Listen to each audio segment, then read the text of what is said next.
Hello YouTube, I'm back again, and this time I'm talking about a book that everyone has been talking about, and it's my turn to talk about it. You guys know what I mean. It's Harry Potter and the Cursed Child, the latest Harry Potter book, the 8th book. Not really, it's just the book or the script for the Harry Potter and the Cursed Child's part 1 and 2 playing in London right now. So it's a play, and this is the script of that play that we're reading, so it's not an actual book. And let's talk about it because I have much to say.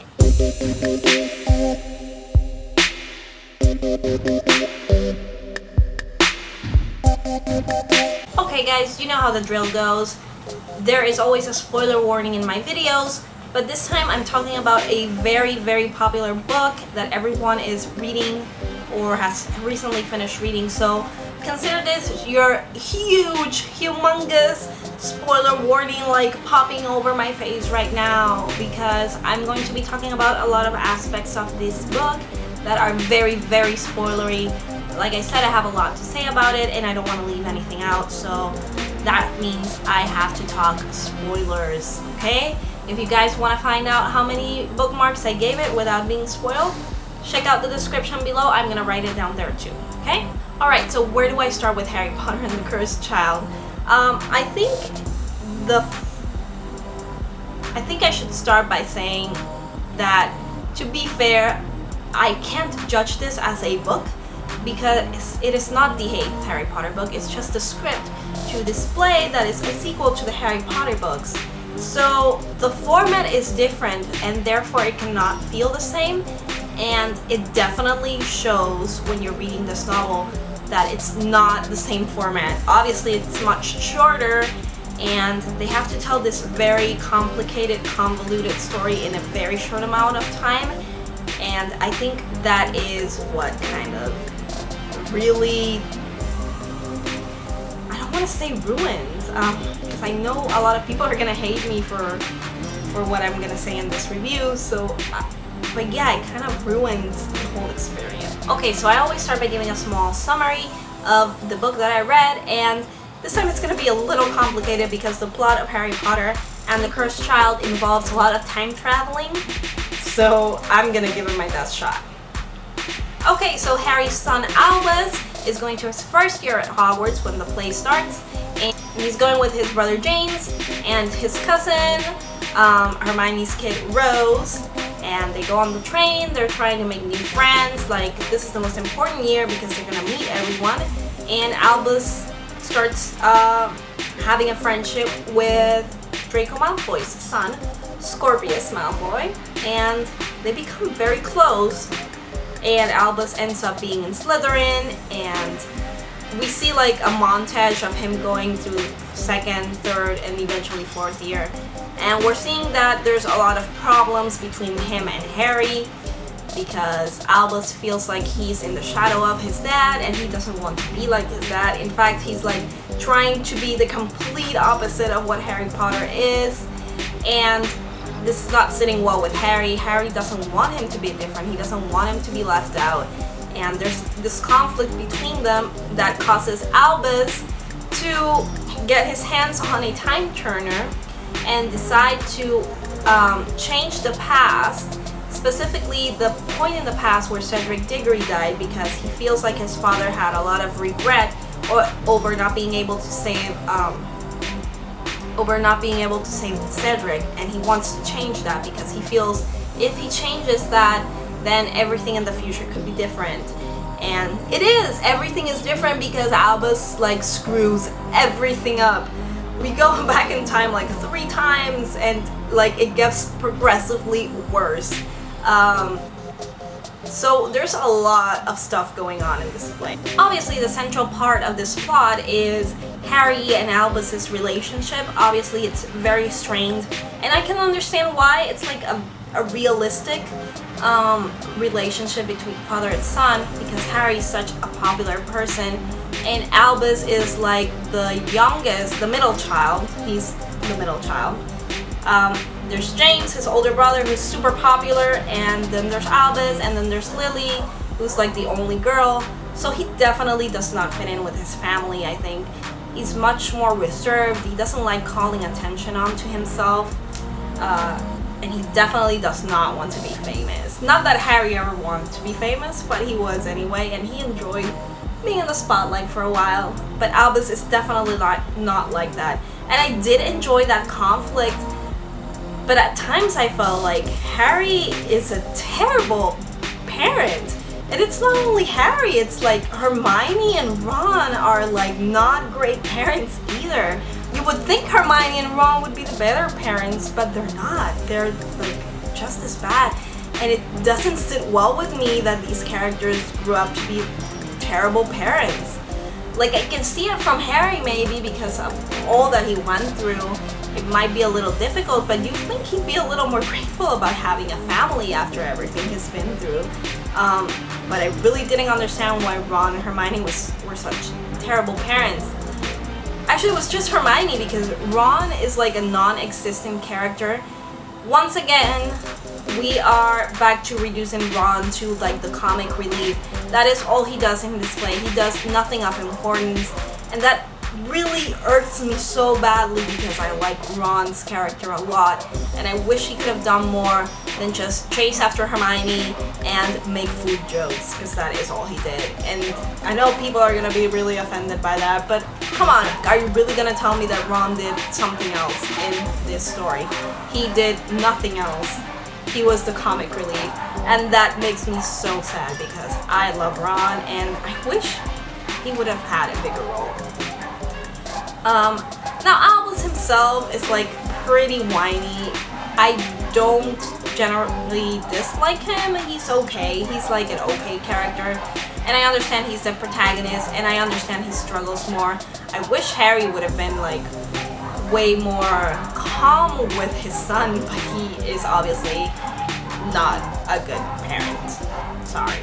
Another side plus of this story is that Voldemort has a daughter with Bellatrix Lestrange called Delphi. Yeah. You probably think that's a joke, but it's not. Like, the dogs are barking because they're like stupidly mad at it as well. It just reminds me of that terrible Harry Potter fanfiction that everyone loves, and you know which one I'm talking about. It makes me... I don't even know what to say about it. Just the whole plot of the story seems so off to me. Like, I don't understand how they came upon a time turner when they clearly mentioned they were destroyed like books ago, like all of them were destroyed. And not only did they come upon one time turner, but Malfoy like pulls out another one and it's like, hey guys, I've been hiding this time turner in my house for a long time and I can't use it, so I'll give it to you guys so you can save your children. What the hell? I'm pretty sure there would be no time turners, and if there were any time turners left by this point, like, everyone would be just freaking stupid wizards. Ugh. Also, why would you go back in time to save Cedric Diggory? Obviously Harry feels bad that he was unable to save him, but I think he understood pretty well that Cedric had to die for everything else to happen by the end of book 7. So I don't understand why he would go back in time to do that. Like, I know he didn't go back in time, but I don't understand why Albus would think that's the key to changing how his dad is now. Like, obviously it didn't change anything, it just made things worse. So why would you go back and change that? Just the reasoning behind it doesn't make any sense to me. The plot of this play does not make any sense to me at all. Which brings me back to like the original point. This play has no necessity of existing if only to milk Harry Potter. Like, if you look back at my other videos, this is how I feel about Fantastic Beasts and Where to Find Them, and this play happening. It's milking Harry Potter. Like, I wouldn't mind if J.K. Rowling had written a short story about Harry's kids and the struggles they had, maybe a little Scorpius Malfoy and all of that. That would have been great. That would have been awesome. But just like a short story, maybe a novella about something happening at Hogwarts. I think that would have been a million more times entertaining than what this was, whatever this was.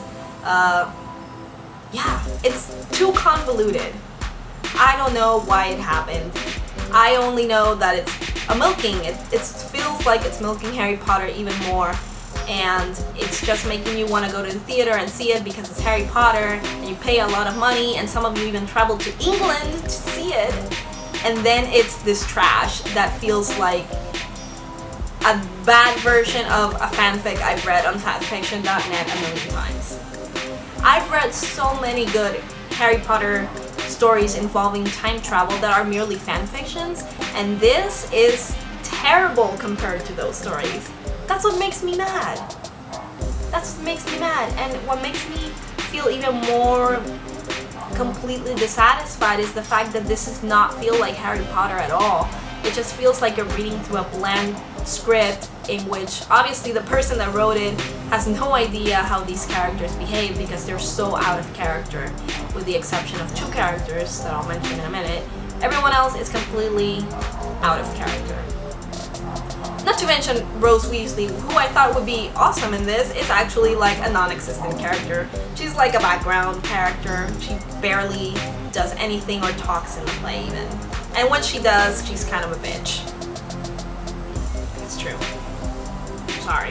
And I know what you're all thinking right now, like, oh, all she says is negative, she totally hated it and didn't like anything about it.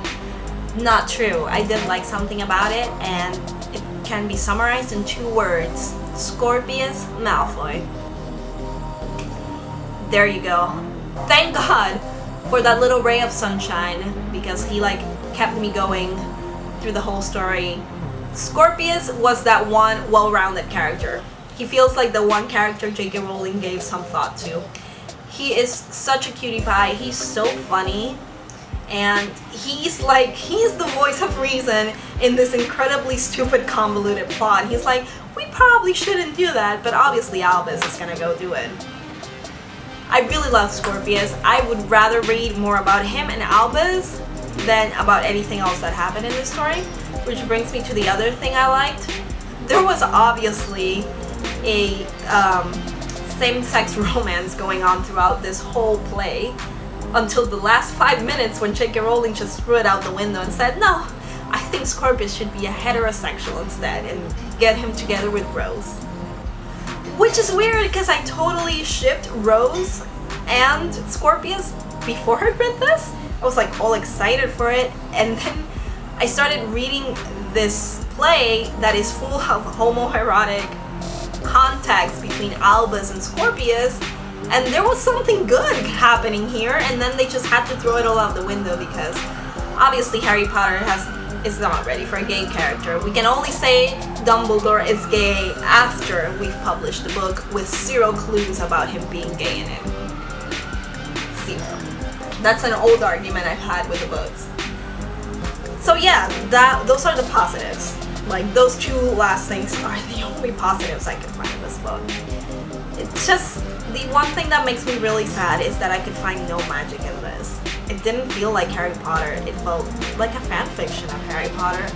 And that's not what I want to read. I want to read something that makes me feel the magic again. That brings me back to Hogwarts. That makes me excited for these new characters. Not something that seems like rehashed, convoluted, and just thrown together at the last minute. That's what it feels like. And I'm really sorry because I know a lot of people are gonna hate me. They're like, you're not a real Harry Potter fan if you didn't like it. I didn't. I've liked everything else Harry Potter until this point. And I think we're really getting to that turning point where Harry Potter is just becoming a cash cow. It's like a property name and a cash cow, and that makes me really sad. I miss the good old days when we all genuinely loved Harry Potter and got lost in the magic. But after all that ranting, I feel like I should give this book a bookmark classification. And I'm going to do that right now. I give Harry Potter and the Cursed Child 3 bookmarks. And those 3 bookmarks are for Scorpius, the homoeroticism, and a little bit of, I don't know, a little bit of magic. I really did like when they saw Snape again and talked to him, so I guess for that. Maybe just because it's Harry Potter. Maybe it's just 2 bookmarks. I don't know. I really didn't like this, guys, and I read through it so fast. it wasn't magical. It was like a not great reading experience. The only thing that kept me pushing through was like Scorpius and that weird homo-erotic romance with Albus. Not weird, it was great actually. But yeah, I'm sorry I didn't like it. If you did like it, that's totally fine. But I just really wanted to express my point of view about it to you guys. Oh, and I didn't mention I read Harry Potter and the Cursed Child on my Kindle because I haven't had the time to go out and purchase it. I might purchase it eventually, but right now I don't feel like I need to own a physical copy. I have my Kindle copy, so that's all I need for now. Anyway, guys, that is all from me today. Please leave your recommendations down below. I'm looking for new stuff to read. I'm reading something right now, but I always look for new stuff to read. And as always, if you really enjoy my videos and want to see more, subscribe and leave me comments down there because I always like hearing you guys' opinions. Tell me, what did you think about Harry Potter and the Cursed Child? Did you love it? Did you hate it? I want to know. I'll see you guys next time. Bye. Official champion of the king. So she has to fight all these other guys to get that position, and a lot of things happen in between.